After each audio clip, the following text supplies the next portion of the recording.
Burton was just 16 years old when he was convicted of his mother's death and spent nearly 20 years in prison. But just 3 weeks ago, a court cleared that conviction, and we sat down with him exclusively.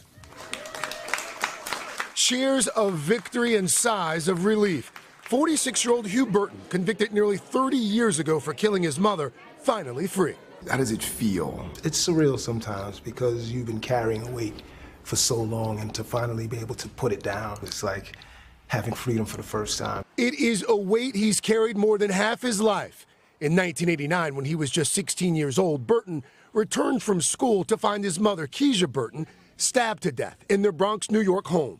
I immediately called the police, and from that point there, a lot of things are kind of like a blur. Do you remember what was going through your mind in that moment?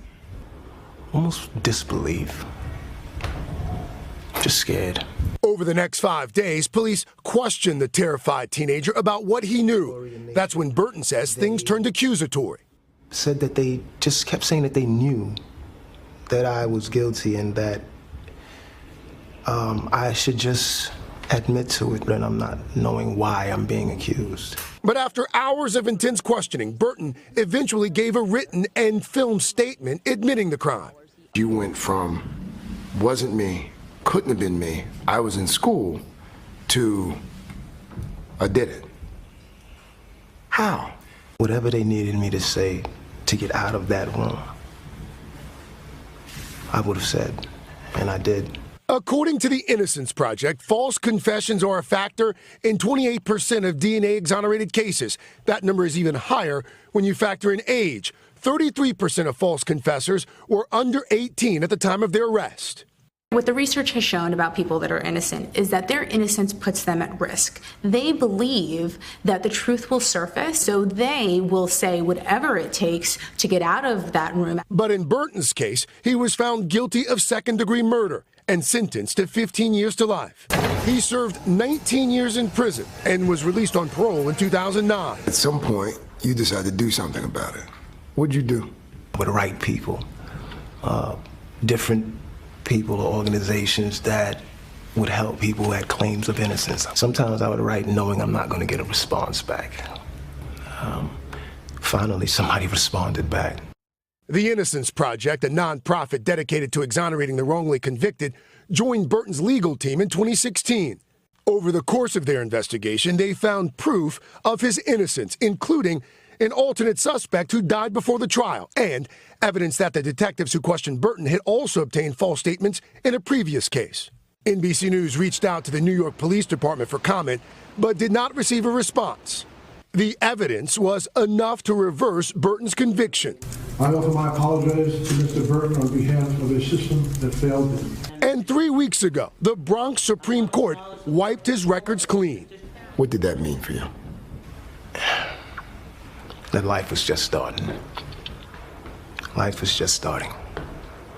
So it took 30 years to get it right, but it's just starting. How do you spend your days now? Now, Burton works as an elevator mechanic and spends the rest of his time training for the New York City Marathon. Incredibly, he says he's not angry about the way life has turned out until now. You just seem so at peace.